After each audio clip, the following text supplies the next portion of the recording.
হযরত আদমকে বানালেন, আদমকে বানানোর পর হাওয়াকে বানালেন, আর হাওয়াকে বানানোর পর আমার আল্লাহ বলছেন এই দুটি জিনিসকে বানালাম আমি জান্নাতের ভিতরে। জান্নাতের ভিতরে বানালাম মানে দুশ্চরিত্র এবং দুশ্চরিত্রা ওরা নয়, ওরা হলো সুচরিত্রবান এবং সুচরিত্রবতী। ওদের দুজনকে আমি কাছাকাছি করে দিলাম, ফ্রি করে দিইনি। প্রথম বিয়ে করেছিল হযরতে আদম, শোনে মন দিয়ে অধম, প্রথম বিয়ে করেছিল হযরতে আদম। আদম নবী যদি বিয়ে না করিত, মানুষের সন্তান হতো গরু ছাগলের মতো, শুয়োর কুকুরের মতো। আল্লাহ প্রথমেই বিয়ে সিস্টেমটা করে দিলেন, হালালের লাইনটা করে দিলেন, যাতে হারাম লাইনটা না ঢুকে। কোনো শুক্রাণু, কোনো ডিম্বাণু দুইজন যেন হারাম ভাবে মোলাকাত না করে। বিয়ে তো দূরের কথা, এই দুটি জিনিস যেন তারা হারাম ভাবে দেখা না করে। ওয়ালা তাকরাবুজ জিনা, এখানে লিখেছেন খবরদার তুমি শুক্রাণুটাকে হারাম জায়গায় পৌঁছে দিও না, যেখানে হারাম ডিম্বাণু রয়েছে। বাচ্চাটা অবৈধ তৈরি হয়ে যাবে।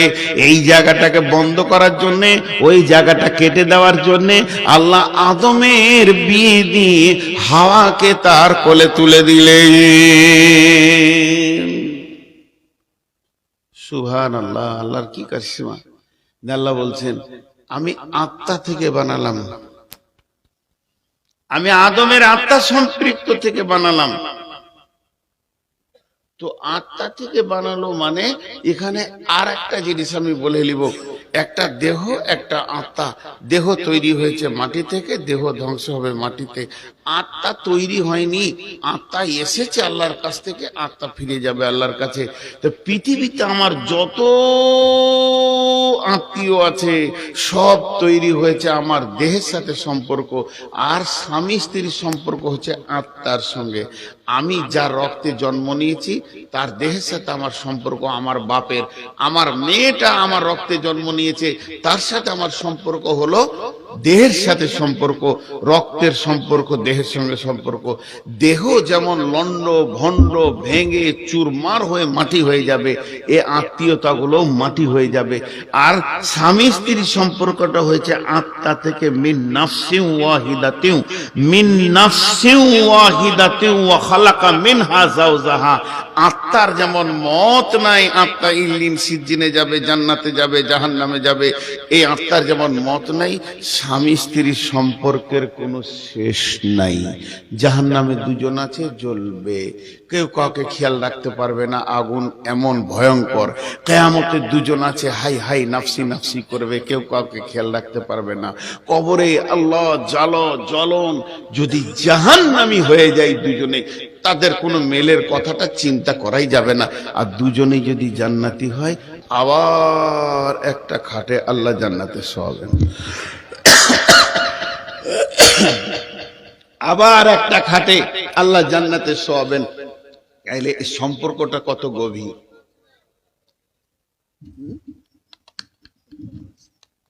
না না তাহলে আমি যাই, হ্যাঁ আমি শুনতে যাই। কানারা দু মা বিটি নাই, ঘরে একটা বুড়ো ছিল সেও নাই, চারজন এসেছিল সেও পালিয়ে গেল। এরপরে এরে যাবে, শেষকালে আমি থাকবো। এটা কপাল। গায়ে হাত বলি দিয়ে চলে গেল। আমার ওস্তাদ বলতেন, সিরাজুল কানা তুই থাক, রাত থাকলো আর মাইক থাকলো। কানা তো দেখতে পেছে না কে আছে না আছে, জলসা করে যায়। ও ভাবছে 40 লাখ লোক বসে আছে, কেউ নাই, সব ঘর চলে গেছে।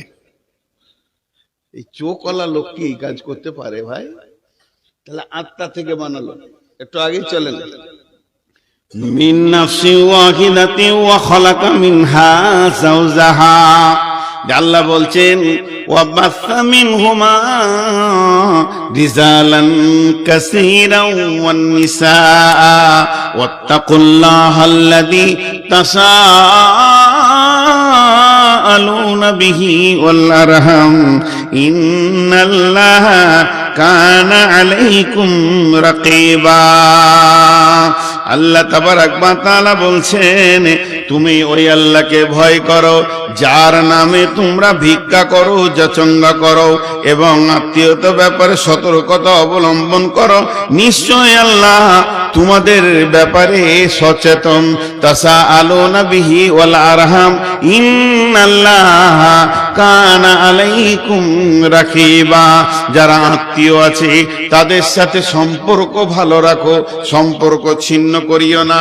এগুলো আল্লাহ বানিয়েছেন, পৃথিবীর বুকে আল্লাহ আত্মীয়তাটা বানিয়েছেন। এ ব্যাপারে তোমাদেরকে সতর্ক থাকতে হবে। একটা হলো হাক্কুল ইবাদ আর একটা হলো হাক্কুল্লাহ। হাক্কুল্লাহর সব থেকে বড় ইবাদত হচ্ছে নামাজ পড়া। হাক্কুল্লাহর যতগুলো ইবাদত আছে সব থেকে বড় ইবাদতের নাম হচ্ছে সলাত পড়া। আর সলাতের ভিতরে সব থেকে কঠিন হচ্ছে ধ্যান রাখা। আর হাক্কুল ইবাদ যতগুলো আছে সব থেকে বড় ইবাদত হচ্ছে আত্মীয়তাকে গোছিয়ে রাখা, সব আত্মীয়কে রাখা। কিন্তু এর ভিতরে কঠিন হচ্ছে আত্মীয়ের মনকে ঠিক রাখা। দেখবেন যে বোনটার পেছনে আপনি বেশি খরচা করবেন, মহব্বত করবেন, যাকে বেশি সময় দেবেন, ওই বোনটার সাথেই আপনার রাগারাগি। যে ভাইটার জন্য আপনি পেরেশান, তার পড়াশোনা, চাকরি, উঠা বসা, লেনদেন, ওই ভাইটাই আপনার সাথে কথা বলবে না। এত কঠিন। তাসাআলুনা বিহি ওয়াল আরহাম, আল্লাহ বলছে আত্মীয়তা ঠিক রাখো। আর আল্লাহ তোমাদের ব্যাপারে সচেতন। খুব ধ্যান দেন, আমি আয়াতটা ধীরে ধীরে তর্জমা করছি। তাহলে এই আয়াতে আল্লাহ তাবারাক ওয়া তাআলা বললেন আর স্বামী স্ত্রী সম্পর্কটা জান্নাতে তৈরি হলো। এবার একটু আগিয়ে যাই দ্বিতীয় আয়াতে। বিসমিল্লাহির রহমানির রহিম। ওয়ামিন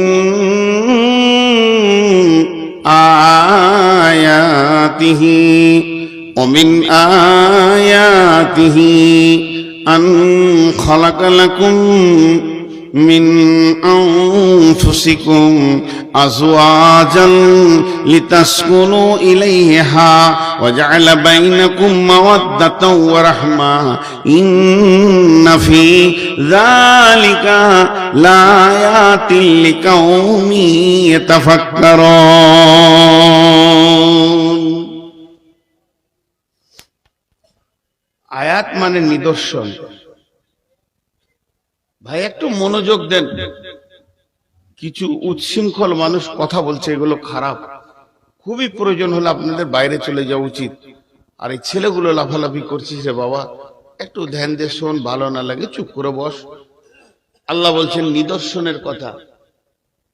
আল্লাহকে পাওয়ার ব্যাপারে যে নিদর্শনগুলো কোরআনে আল্লাহ ব্যবহার করেছেন সেগুলো গাধা আছে, বিভিন্ন আয়াত আছে। এই আয়াতগুলো ধরতে গেলে আবার শেষ হয়ে যাবে অন্যদিকে সময়। একটা আয়াত বলছি, বিসমিল্লাহির রহমানির রহিম। ইন্না ফি খালকিস সামাওয়াতি ওয়াল আরদি ওয়া ইখতিলাফিল লাইলি ওয়ান নাহারি লাআয়াতিন লিউলিল আলবাব।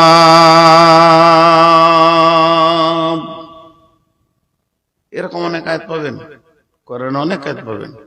আফালা ইয়ানজুরুনা ইলাল ইবলি কাইফা খুলিকাত ওয়া ইলাস সামাই কাইফা রুফিয়াত ওয়া ইলাল জিবালি কাইফা, অনেক আয়াত পাবেন। এই আয়াতে আল্লাহ কি বলেন?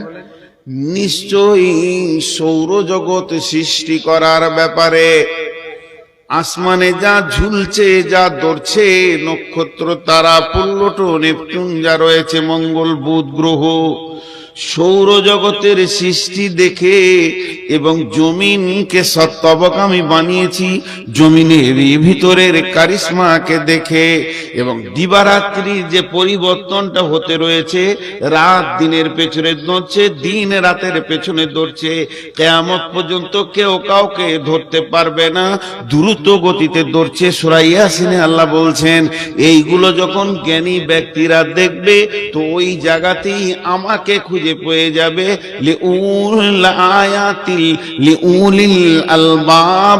আলবাব মানে হচ্ছে জ্ঞানী সম্প্রদায়, জ্ঞানী সম্প্রদায়েরা এর ভিতর থেকে আমাকে খুঁজে পেয়ে যাবে।